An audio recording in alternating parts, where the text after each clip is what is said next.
All right, hey, welcome back. I'm Corey, and we're going to do a fun lesson today that's not based around the blues. Although we're going to be talking about improvising, we're really going to focus on a C major scale and how to apply it to just 4 simple chords in a very basic chord progression. But we're not going to use triads, we're not going to use a cage system. What we're going to do is use the best system possible. These right here, right? Your ear is going to really guide you and help you make the best choices when using just a simple major scale fingering. And I'm a fan of starting my major scales with this one right here.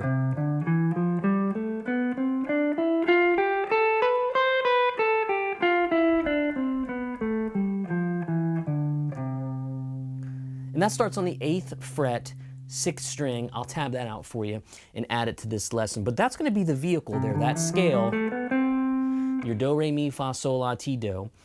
It's the mother of all scales, the major scale that is. And the chord progression we're going to do is going to be a simple one. We're just going to play C, A minor, E minor, and D minor. Okay?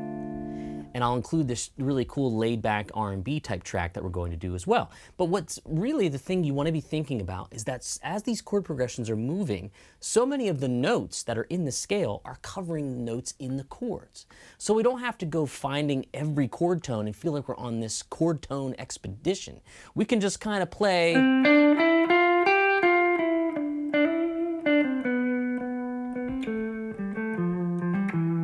lines and stuff and make up our own ideas with those ingredients. And you're going to see how they're intertwining with the chords perfectly in your ear. Your ears, they're going to tell you which notes are good and which ones that you should kind of focus on.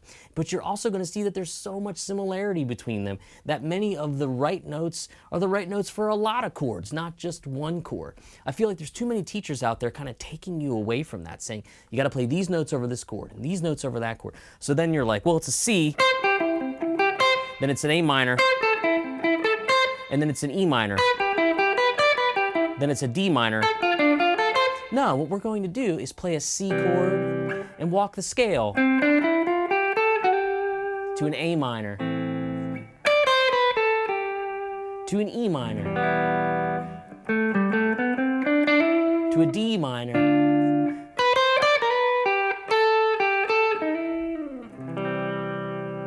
I just chose notes at random in the scale. Sounded pretty darn good, better than those triads that were beep boop bop boop beep boop bop, right? Sound like you're dialing a telephone. So what we're going to do is we're going to play the track. C, A minor, E minor, D minor are the chords. All of those chords harmoniously live in the key of C. And we're going to talk about, after we play, how we can really get the most out of that one scale position. And guess what? There's 4 more patterns just like that all around the neck. You guessed it, you'll be able to kind of expand upon those just like you did your pentatonic scales. And you can even incorporate your major pentatonic scale if you so desire, because that also lives in that scale. So this lesson's probably more for your late beginner to intermediate type of improviser, somebody that knows pentatonics and understands major scales, but is really getting tripped up on the application. That's where we're headed today. So let's hear me play something that's gonna be quite repetitious, then I'll noodle a little bit, and then I'll do like some really repetitious, sort of bluesy, soulful inspired bending, right? And then what I'll do is I'll break it down over the track, and we'll play it nice and slow, and we'll kind of talk you through some options. All right, let's listen to me jam a little bit, and then we'll teach. Here we go.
All right, so it was fun to break away from the 12-bar blues, do a little something different here on the channel. And I want to talk to you first about the chord progression and how we're going to sort of connect the dots on all this stuff. First of all, we're in the key of C. Our chords are C, A minor, E minor, and D minor. Now you're going to hear the keyboard track have some embellishments in it. Maybe they'll play C major 7, A minor 7, E minor 7, and D minor 7. And that really plays to our advantage when we're going to use the C major scale as an improvising tool, because a lot of those notes, major 7s, minor 7s, and so on, will have these extra notes added to them to give the chord that flavor, and a lot of those notes carry over between chord changes, okay? We're going to see what I mean. So first of all, when we have that C chord, we're just going to, I want you to see that whole scale.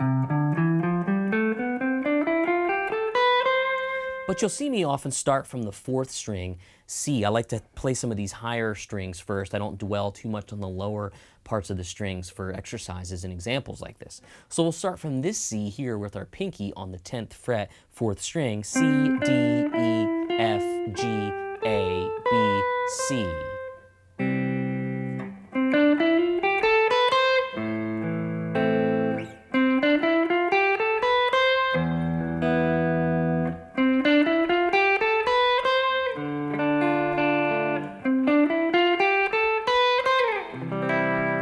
So you see how it's always kind of leading back to that sort of do, re, mi sort of sound, or that derivative of it, if you will. So what we'll do is we'll take a look at the track. I'll start at the top here, and I'll just kind of walk through and play something like that. Maybe from C, D, E, F, all the way to G. And we'll see how it works over all the chords. We're going to use our ears. We're not going to use a system. We're not going to use triads. We're not going to use any of that stuff. Just our ear. We're going to have fun creating our own melodies. Let's try it. Slowed it down a bit for you, too. Here we go.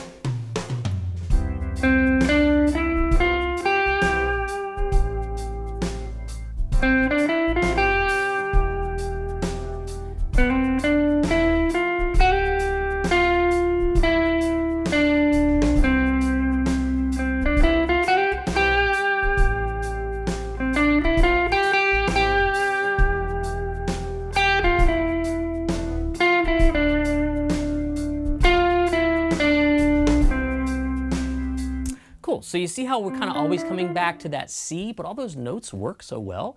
Why is that? Well, in the C chord, that chord's made up of the C, E, and G notes, often called a triad, always called a triad. And we can approach those notes. You hear a lot of teachers talk about playing the triads, and then when you try to solo with them, it sounds like you're dialing a telephone.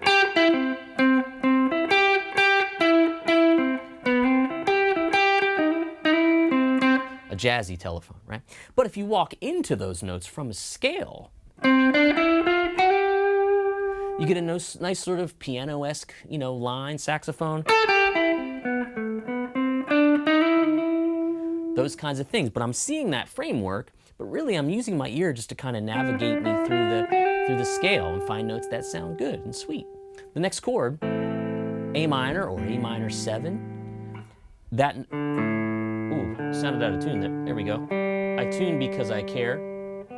Yeah, you really want to watch that in the video. In any case, it's real life, right? It's what we do. The A minor has a C in it. Doesn't have a D, but we can walk into an E, which is also in that chord. Doesn't have an F, but it does have a G in it. So now, over the C,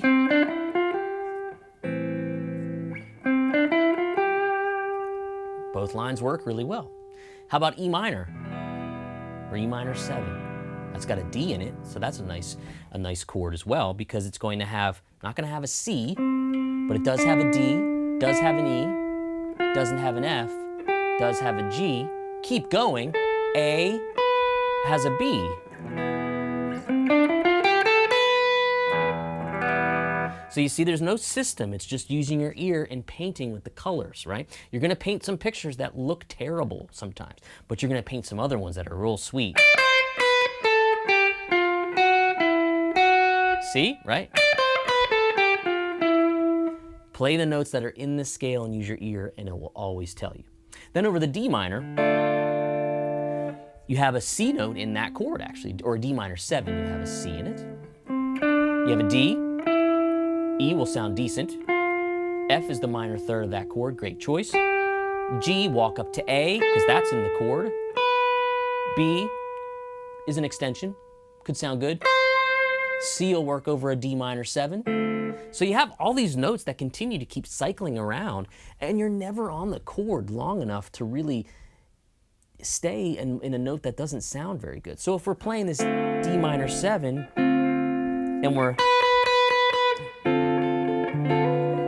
and you're forcing that B note over it, just get off of it.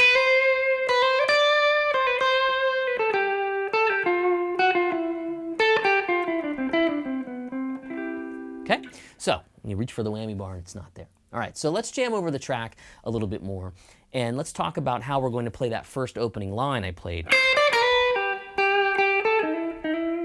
Okay, because that's more thematic. That's what we want to kind of derive from this. I didn't get that from triads. I didn't get that from a cage system. I didn't get that from a mode. I got it from using my ear and painting with the notes and the colors that I have. So here we go. Let's try it again. Should have put a shorter intro in this. 2, 3, 4.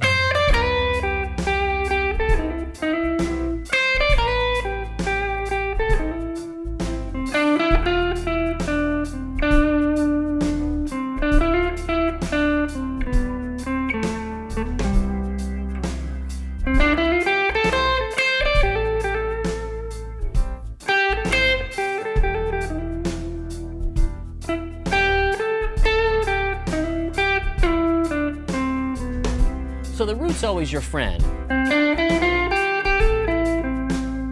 So you can always go to that sort of home base. Let's try a couple notes forward, like that line. That didn't sound too bad. Right? Sounds pretty good. Again. Take it up higher. Whoa. So that locked up perfectly because he walked up to a D. I didn't even think about it. I just knew that that chord was coming. I'll stop playing that F sharp at some point. And we're gonna skim across notes that sound good. So this is just, we're having fun. We're just kind of playing around. This is no, hey guys, if you put your hands here on this guitar, you're gonna play the greatest solo of your life. I learned this after 30 years of playing guitar. No, that's bullshit. What is not bullshit is getting into the woodshed and trying the scale over chords, falling on your face 100 times, and standing up 10 or 15 of those, okay? So when we play that line in the beginning,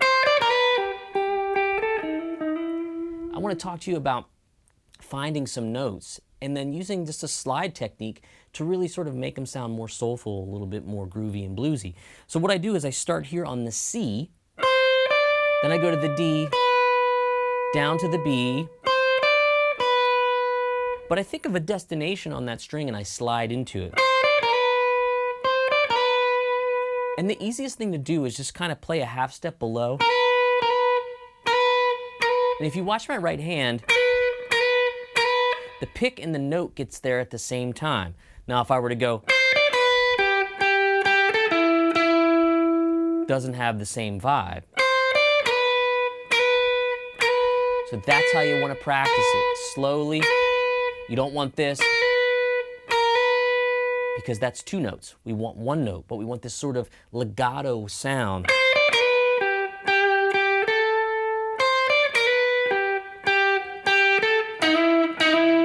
Same thing for the E there on the 3rd string, 9th fret.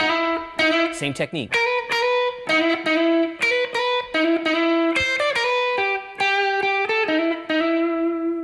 Always add vibrato, try to make it as sort of emotional as possible. One more time. All right, let's do it like this. Notice how I change the fingerings up from time to time for comfort.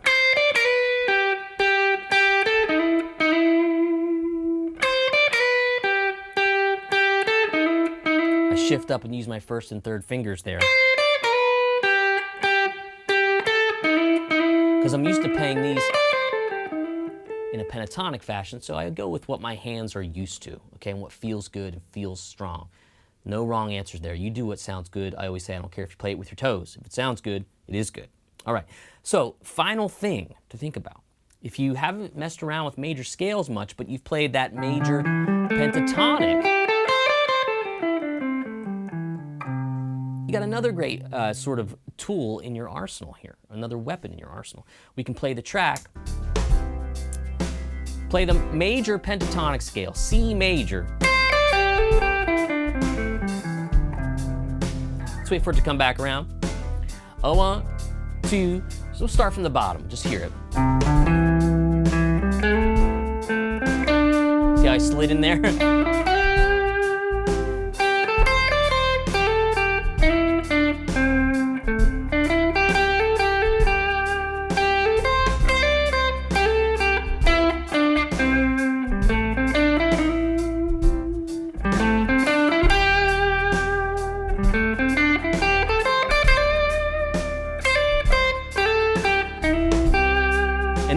A vehicle to kind of create some nice sort of building, more emotional parts that have more momentum.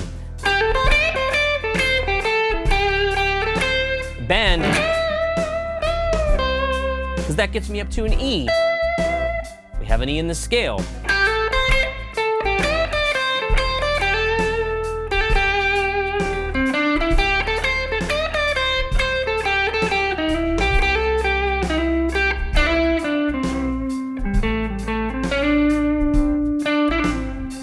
So you see how I landed on that D? I didn't like that so much. So I did a little riff to get me back to a C because I know C always feels and sounds good. All right, so lots and lots of options there. But the major takeaway here is we're just hanging out, okay? We're just hanging out playing a C major scale over a cool chord progression, C, A minor, E minor, D minor. All those can be sevens as well, majors and minor sevens. Okay, so what I'll do is I'll just tab out the scale, I'll tab out that lick. You can have fun with that, and of course, I'll include the track. So once this video launches, the link for the assets will be in the video description, and then once it's up, I put it in the comments, and I'll pin it to the top comment so you guys can find it too. If for some reason it doesn't work, just email me and I'll get it to you. But trying this new tab delivery system that sometimes works, sometimes it doesn't. But for the most part, I go back and fix it, and you guys are happy. Either way, want to get you the good stuff because the tracks are always fun and motivating. All right, so not once have I asked you to subscribe to the channel, but YouTube actually recommended in an email I got from them that I do. Because I don't like to say, hey, subscribe to the channel, waste a bunch of time. I want to get to it and talk about the lesson.